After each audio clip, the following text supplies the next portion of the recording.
आपण श्वासोश्वास करत असतो तर मग झोपताना बंद केला असतं की नाही? सगळे बटणं बंद करा म्हणले, लाईट बंद करा, आता पंखाही बंद करा, फ्रीज राहू दे चालू, टीव्ही बंद करायलाच पाहिजे, नाईलाज आहे. ती बाई म्हणली झोपा आता. म्हणले नाहीतरी झोपायचं, हे पण बंद करा. चिमटे लावा एकमेका सगळ्यांच्या काना नाकाला. किंवा बटन जर ठेवलं असतं इथे एक बटन ऑन ऑफचं, तुम्ही सकाळी जागे झालात की माझंही बटन ऑन करा बरं का. काय काय आपल्या हातात रक्ताभिसरण चाललंय आपल्या शरीरात, इकडून तिकडं तिकडून इकडं असं रक्ताभिसरण. आपलं काय चाललंय ते, आपण काय करतोय? समर्थ म्हणाले, एक मुख्य परमेश्वरू, दुसरी प्रकृती जगदाकारू, तिसरा आपण कैचा चोरू आणिला मध्ये. मी नावाची वस्तूच नाहीये काही. हा जो काल्पनिक मी आहे तो साधनेच्या कल्पनेने विरवून टाकायचं, एवढंच साधन करायचं, एवढंच परमार्थ आहे. आणि ज्या क्षणाला तो मी विरून जातो त्या क्षणाला आपली समाधी लागते. बस त्याकरता एवढे फाफट पसारे मांडायचे. जे काय प्रवचनन कीर्तनन संप्रदाय नामकण डमक हे सगळं एवढ्या करताय की मी तू पणाची झाली एका जनार्दनी श्रीदत्त ध्यान. राजा यानंतर जर काय झालं असेल तर भवाटवीचा भवारण्याचा अतिशय सुंदर उपदेश केला. माणसं जन्मोजन्मी देह बदलत बदलत फिरत राहतात.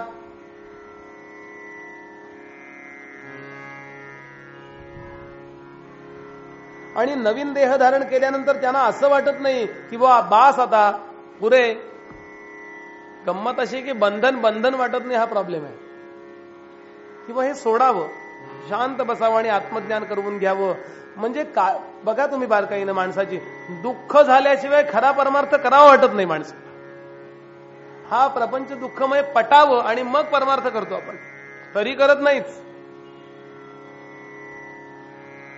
ऐकून घ्याल, मोरोपंत नावाचे जे संत कवी होऊन गेले ते म्हणाले की खरं सांगू का, प्रपंचात सगळं चांगलं असावं, बायको उत्तम असावी, नसते ते पण असावी, मुलं उत्तम असावीत, म्हणजे सगळं उत्तम असावं, आरोग्य असावं, संपत्ती, आणि तरी देवाचं भक्त असावं.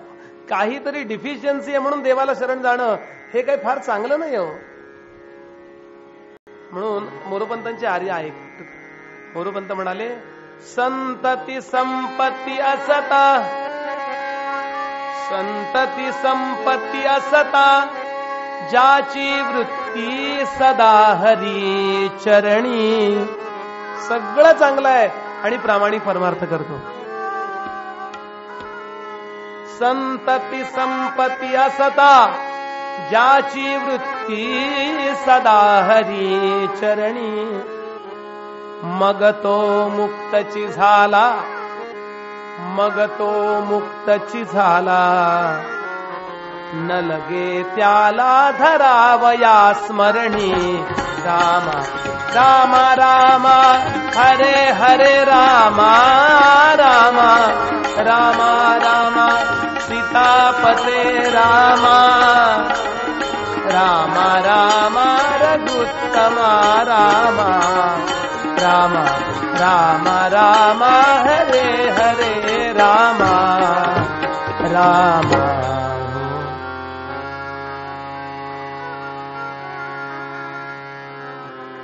परमार्थ प्रांतात असणं वेगळं, म्हणजे आमचे गुरुजी सांगतात आस्तिक असणं वेगळं आणि परमार्थिक असणं वेगळं.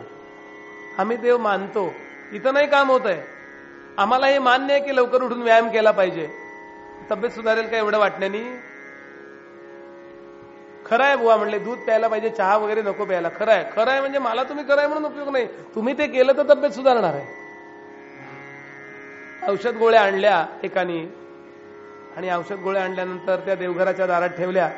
हळदी कुंकू होतं आणि त्या औषधावर हळद वाहिली, कुंकू वाहिली आणि प्रार्थना केली. मग आरती पण केली एकानी. धूपमाग्रापयामी दीपन दर्शयामी नैवेद्यार्थे. डायबिटीसची गोळी होती पण साखरेचा नैवेद्य. प्राणा अपाना व्याना उदाना असं बरं का. आणि सांगितलं हे डायबिटीसच्या औषधांना माझ्यावरती चांगला परिणाम करा आणि माझी शुगर जाऊ द्या. आणि बाहेरून सांगायला आता मी केली आहे पूजा औषधांची, आता मला बरं वाटणार. चालेल का असं? ही जी व्यवस्था आत मांडली आहे ना, ती अशीच व्यवस्था आहे. नुसतं धूप दीप नैवेद्य नाहीये. त्याची माझ्यावर कृपा होण्याकरता त्याचा विचार केला पाहिजे आणि विचाराकरता ते स्थान इंटॅक्ट राहिलं पाहिजे. म्हणून पूजा अभिषेक स्वच्छता हे सगळं केलं पाहिजे. पावित्र्य राहावं याकरता स्वच्छता केली पाहिजे.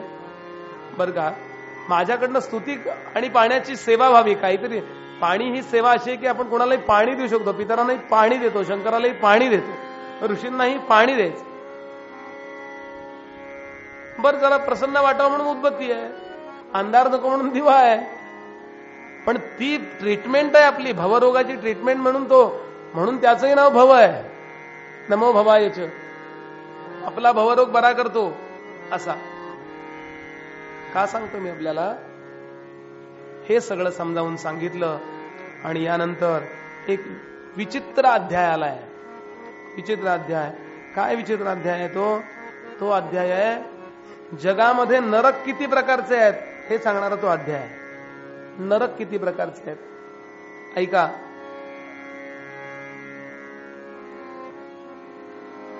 थोडं भजन करूया नाही नरकात जाण्यापूर्वी. जय जय राधा रमण गिरिधारी,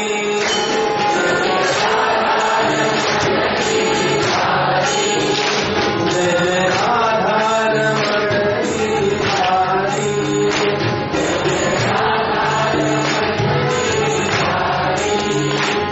गिरिधारी श्याम बनवारी,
शुकदेव म्हणाले, राजा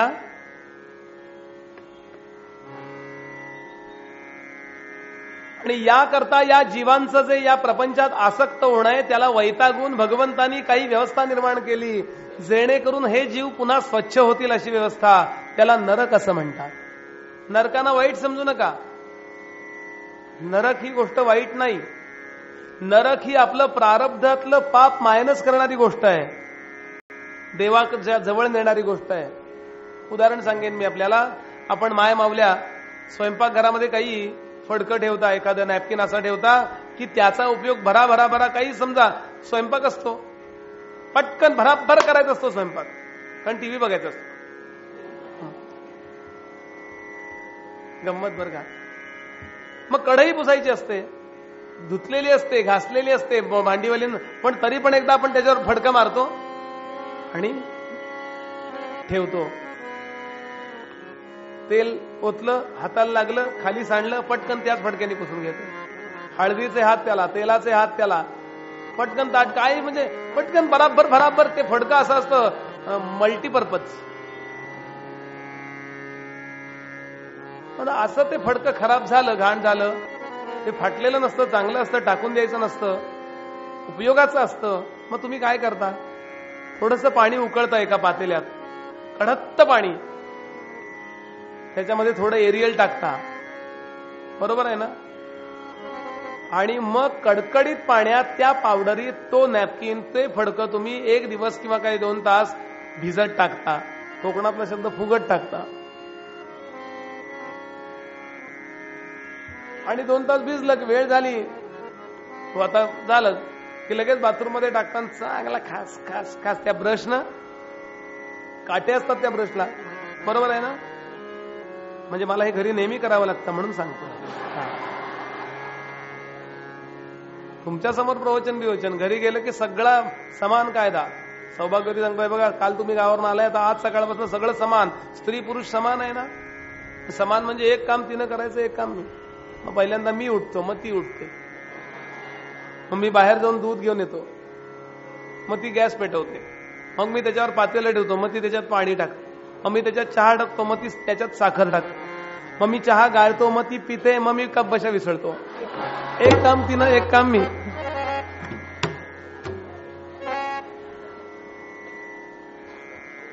सांगू नको घरी.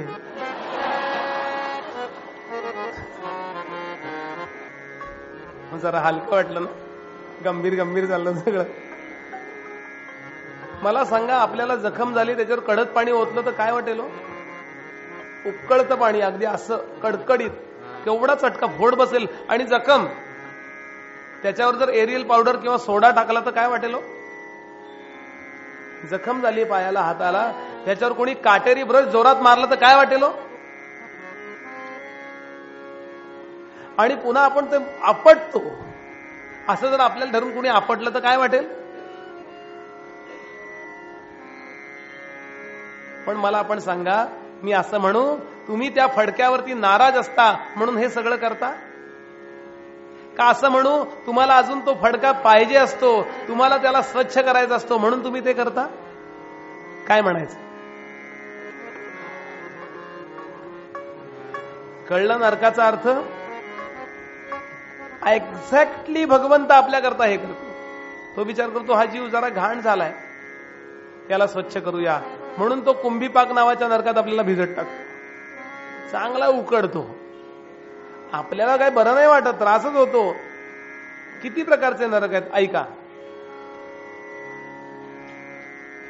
तामिश्र, अंध तामिश्र, रौरव, महारौरव, कुंभीपाक, कालसूत्र, असिपत्रवन, सुकरमुख, अंधकूप, कृमिभोजन, संदंश, तप्तसूर्मी, वज्रकंटक शाल्मली, वैतरणी, पुयोद, प्राणरोध, विशसन, लालाभक्ष, सारमेयादन, अविची, अयःपान, क्षारकर्दम, रक्षोगण भोजन, शूलप्रोत, दंतशुक, अवट निरोधन, पर्यावर्तन आणि शुचीमुख, असे 28 नरक आहेत. म्हणजे आपल्याकडे कसं एरियल, रिन, काय टाईड, त्यानंतर काय ते घडी आहे ना, ते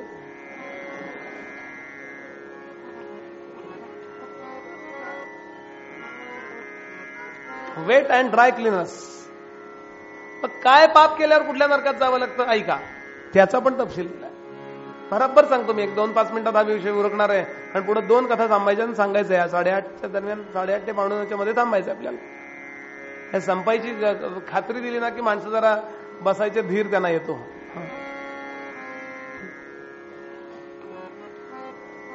पहिला नरक जो चोरी करतो तो तामिश्र नावाच्या नरकात जातो.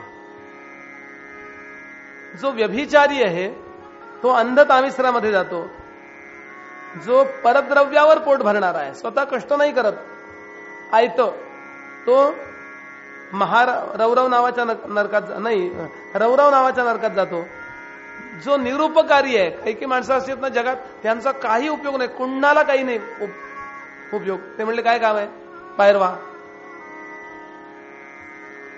एकदा मी पुण्याला गेलो होतो, गडावर राहत होतो. दुपारी 12ला गेलो, 12 ते 3 ते प्रूफ रिडिंगचं काम होतं. 12ला ते म्हणले आलोचा बुवा, आज जाऊन आले. ते मी प्रूफ रिडिंग करत होतो. 3ला परत बुवा आलोचा चहा घेऊन म्हणले. कळलं ना. आणि मग ते आज जाऊन चहा घेऊन आले. मला नव्हे, ते घेऊन आले. मी उदाहरण गंमत म्हणून सांगतोय. असे काही की आपल्या पायाच्या मापाचीच चप्पल कापायची, काही कधी आयुष्यात कुणाला देणं नाही, घेणं नाही, असं अगदी एकदम स्ट्रिक्ट.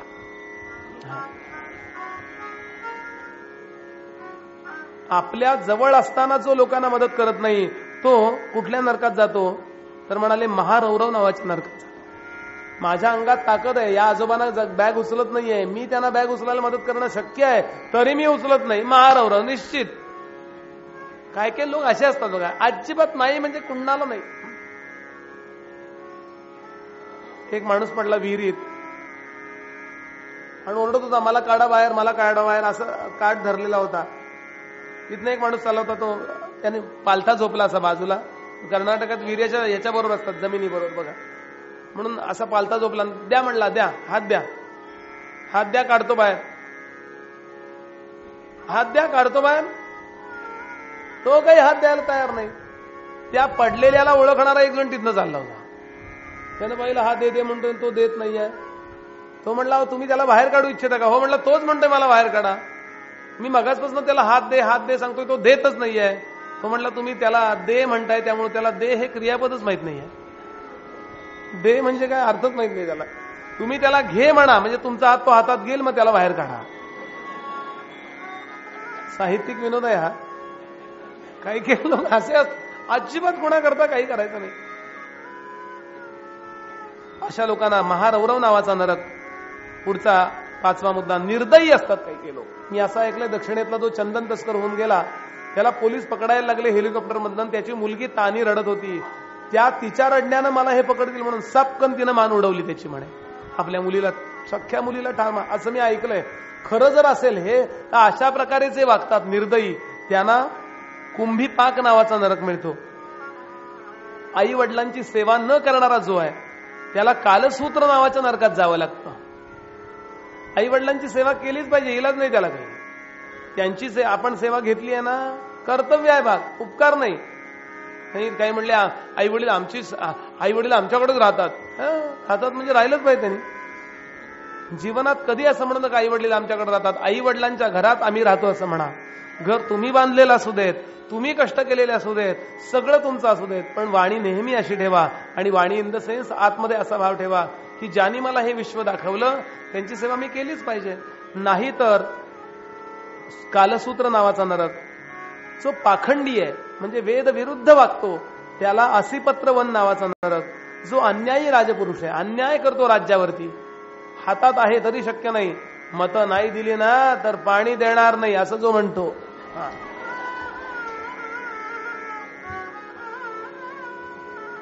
त्याला सुकरमुख नावाचा नरक मिळतो. जो हिंसक आहे, कारण नसताना हिंसा करतो, त्याला अंधकूप नावाचा नरक. आपल्या कुटुंबाची काळजी न घेणारा जो आहे, कर्तव्याचा भाग आहे हा, त्याला कृमिभोजन नावाचा नरक मिळतो. गुरुचं धन चोरणार आहे त्याला संदंश नावाचा नरक मिळतो. 12 आणि 13 दोन गोष्टी मी बोलू शकत नाही, इतक्या वाईट आहेत, इथून बोलूच नाही शकणार. 14 धर्मरीती मोडणारा जो आहे, काय होतंय यात, काय होतंय त्यात, असा धर्मरीती मोडणारा जो आहे तो वैतरणी नावाच्या नरकात जातो. जो निर्लज्ज वेश्यागमनी आहे तो पुयोद नावाच्या नरकात जातो. आपल्या शिष्यांना धर्म न शिकवणारा अधर्मी गुरु जो आहे तो प्राणरोध नावाच्या नरकात जातो. दांभिक धर्म करणारा आहे तो विषसन नावाच्या नरकात जातो. 18वा मुद्दा सुद्धा इथून बोलता येणार नाही, इतका वाईट आहे. गावं जाळणारा किंवा विष देणारा जो आहे तो सारमेयादन नावाच्या नरकात जातो. खोटी साक्ष देणारा, खोट्याची बाजू घेणारा जो आहे तो नेहमी अवीची नरकात जातो. आणि मद्यपान करणारा जो आहे तो अय्यपान नावाच्या नरकात जातो. याप्रमाणे नरकांची यादी आहे. राजा शुकदेव सांगतात म्हणून जीवनात कधीही पाप करू नये. राजाने प्रश्न विचारला, जर पाप झालं असेल तर? नकळत झालं, आता मला कळलं हे वाईट वागू नये. वाईट पूर्वी वागलो असेल तर? त्याच्यावर उपाय एकच आहे, ज्या प्रकारचं पाप असेल त्या प्रकारचं प्रायश्चित्त घ्यावं आणि मोकळं व्हावं. म्हणजे जर भरले नसतील इन्कम टॅक्स तर जून जुलैमध्ये तरी भरावेत. काय फार थोडीफार पेनॉल्टी पडेल, म्हणजे व्यावसायिकांना. आपण अजूनही भरू शकतो. काय राजानं पुढचा प्रश्न विचारलाय, जर प्रायश्चित्त घेतल्यावर पुन्हा पाप करावं वाटलं तर? शुकदेव म्हणले, हे म्हणजे हत्तीच्या आंघोळीसारखं झालं. हत्ती जेव्हा आंघोळ करतो तेव्हा आंघोळीतून बाहेर आल्याबरोबर पहिलं त्याचं आवडीचं काय काम असतं माहितीये? धूळ घेतो आणि जसं आपण आंघोळ झाल्यानंतर पॉन्ड्स आपण तेच करतो ना. धूळ म्हणजे पावडरच ना, फक्त ती सुगंधी असते. लगेच ती छिद्र विसरून टाकतो. जे काय आंघोळ झाल्यावर आपली सगळी रंध्र, सगळी छोटी छोटी छिद्र सगळी मोकळी झालेली असतात. लगेच त्याच्यावर पावडर टाकून बंद करून टाकतो.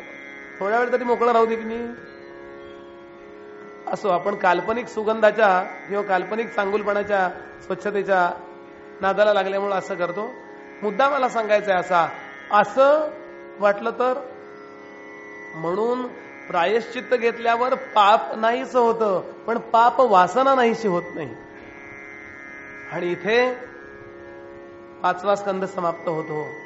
6व्या स्कंदाचा आरंभ. चला 6व्या स्कंदाला आरंभ करण्यापूर्वी थोडं 1 मिनिट तरी भजन करूया आणि पुढच्या मुद्द्याकडे जाऊया. हरी बोल, हरी बोल, हरी हरी बोल, हरी बोल, हरी हरी बोल, हरी बोल, हरी बोल, हरी हरी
सांगतात, राजा जीवनात निष्पाप दशा हवी असेल तर काय करावं हे मी तुला सांगतो. देवासमोर उभं राहावं आणि देवाला प्रार्थना करावी, देवा मी आजपर्यंत जे काही चुकलो त्याबद्दल क्षमा कर, इथून पुढे मी चुकणार नाही. आणि त्या क्षणापासून पश्चाताप दग्ध अवस्थेत जर नामाला सुरुवात केली तर पाप जळून जातं. पुन्हा पाप न करण्याच्या अटीवर. याकरता एक कथा झाली आहे, अजामेळाची कथा. अजामेळाबद्दल लोकांचा असा गैरसमज आहे अनेक लोकांचा की अजामेळानं आयुष्यभर सगळी पापं केली आणि मरताना एकदा नारायण म्हटलं आणि त्याचा उद्धार झाला. असं झालेलं नाही. लोक असं म्हणतात त्याचं कारण लोक आपली सोय बघतात. अजामेळ इतका अजागळ नव्हता.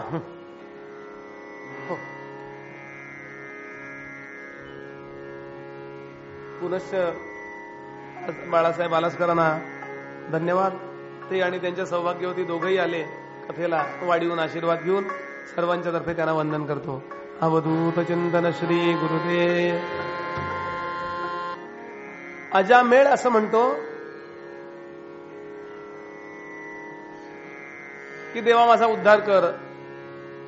ज्या क्षणाला तो क्षण कसा आला ऐका. अजामेळ हा अत्यंत सच्शुद्ध सात्विक ब्राह्मण होता. याज्ञिकी करणारा. आई वडील पत्नी मुलं बाळ सगळं व्यवस्थित चाललं होतं. पण एक दिवस त्यानं गावाच्या बाहेर पिठाच्या पासून तयार केलेल्या दारूपासून झिंगून एक स्त्री, जार स्त्री आणि जार पुरुष एकही वस्त्र अंगावर नसताना पाहिले गावाच्या बाहेर. आणि विकार चित्तामध्ये उद्भवले. ते पाहू नये असं त्यांनी पाहिलं. आणि घरी आला तर त्याला बेचैन झाला, व्हायबल झाला. आणि होता होता परिणाम असा झाला की एक दिवस त्या जारिणीला आपल्या घरी घेऊन आला. पत्नीनं विरोध केला, तुम्हाला मी असं व्यभिचार करू देणार नाही. पतनात त्रायते सा पत्नी. कुठल्याही दृष्टीनं पतनापासून उद्धार करते तिला पत्नी म्हणतात. आपल्या पतीला सांभाळलंच पाहिजे पत्नीनं. आणि पाती ती पती, रक्षण करतो तो पती. पती पत्नीची व्याख्या ही आहे. पत्नीनं आई वडिलांनी विरोध केला तर आई वडील पत्नी मुलं बाळ यांना श्रावण अमावस्येला यानं पाऊस धोधो कोसळत असताना घरातनं हाकलून लावलं.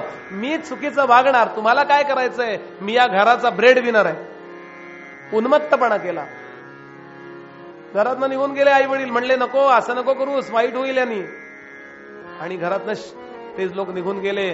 आता त्या जारिणी स्त्रीला आणला आणि तिला आपल्या घरी बसवलं आणि तिचा उपभोग करू लागला. होता होता तिच्यापासून जी मुलं झाली त्यातल्या सगळ्यात धाकट्या मुलाचं यानं नाव ठेवलं नारायण. नारायण नाव ठेवलं. कसं काय ठेवलं? कुठलं तरी पुण्य होतं म्हणून ठेवलं. वाईटच वागला होता. आपल्या बायकोची वाईट वागला, आपल्या मुलाबाळांची, आई वडिला सगळ्यांची वाईट वागला होता. अशा पद्धतीनं व्यभिचार करणारा हा कान्यकुब्जे नगरीमध्ये राहणारा हा अजामेळ म्हातारा झाला. मुलाचं नाव ठेवलं नारायण. आणि नारायण नामाचा मुलाच्या नावाने जप केला यांनी. ए नारायण इकडे ये. उष्णात नारायण खेळत आहे, गृहीच नारायण कानर आहे.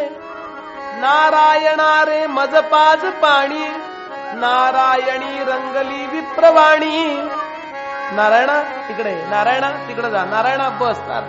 काही वेळा असं असतं घरातल्या दोघांचं फारच प्रेम असतं बघ. आजी आणि नातू, आजोबा आणि नात, त्यांची पत्रिका अशी जुळते असं काहीतरी असतं बघा बऱ्याचदा. तसं व्हायचं याचं. हे वडील आणि मुलगा फार भयंकर प्रेम. नारायण कुठे गेला ग? नारायण नारायण नारायण नारायण सारखं नारायण. याचा परिणाम असा झाला की मात्र झाला किंवा तरी आजारी पडला, मरणार. त्या तुलनेत ती तरुण होती, बायको ती नवीन. आणि मग मरायची वेळ आली. यमदूत आले. यमदूतांनी फास्ट टाकले. नेमके यानं ते यमदूत दिसल्यावर नारायणा नारायणा मला वाचव असं मुलाला हाक मारली. पण आयुष्यभर नाम घेतल्याचा परिणाम नेमकं त्यावेळेला तिथून विष्णुदूत चालले होते. कर्म धर्म संयोगाने. म्हणजे काय? फळ दिल्याशिवाय शांत न होणे हा कर्माचा धर्म आहे. त्याचा संयोग नेमका झाला त्याच वेळेला. 10 मिनिटं आधी गेले असते तरी काही उपयोग नाही, 10 मिनिटांनंतर गेले तरी काही उपयोग नाही. यमदूत यायला आणि विष्णुदूत यायला एकच गाठ का पडावी? म्हणून नारायण नाव घ्यावं. त्या विष्णुदूतांनी सांगितलं काय रे कशाला मारता याला, तो नारायण नाव घेतोय ना. यमदूत म्हणले अहो पण ते काय तुमच्या साहेबाचं नाव घेत नाहीये, तो त्याच्या पोराचं नाव घेतोय. ते म्हणले त्याच्या पोराचं नाव ठेवण्यापूर्वी हे नाव कोणाचं होतं? नियम काय? नारायण नाव जर घेत असेल तर त्याला मारू नये, नियम आहे. चला परत. यमदूत म्हणले नाही नाही आम्हाला ऑर्डर आहे, हे घ्या. विष्णुदूत म्हणले हे जामिनाचे पैसे सह्या घ्या, परत जा. जामिनावर सुटका, आज संपला विषय. यमदूत परत गेले आणि यमाकडे जाऊन फोटो करायला लागले. तुम्ही म्हणले पाठवता ते नाही म्हणतात. असं अचानक 2 खाती अशी, म्हणजे दोन्ही खाती सरकारीच आहे, यम खातं पण आणि विष्णू खातं पण दोन्ही खात्यांचं जमत नाही की नाही. आधी रस्ता करणारे रस्ता करून जातात, मग नगरपालिकावाले नळ टाकायला लागतात. होतं की नाही असं. साधा कॉमन सेन्स आहे की बाबा तुम्ही टाकणार आहात का नळ, तुम्ही टाकून घ्या, मग आम्ही रस्ते करतो म्हणावं की नाही. जे मला कळतं ते त्यांना कळत नाही असं आहे का. मला जास्त अक्कल आहे का. मला उलट कमी अक्कल आहे. पैसे कसे खावे ते मला अक्कल नाहीये, ते त्यांना आहे. कोणी असेल तर रागवू नका, गंमत करतो मी. 2 खाते, तुम्ही यम खातं, यम म्हणाल तेव्हा तुम्ही गेलात तेव्हा तुम्ही काय करत होता. ते म्हणले तो नाम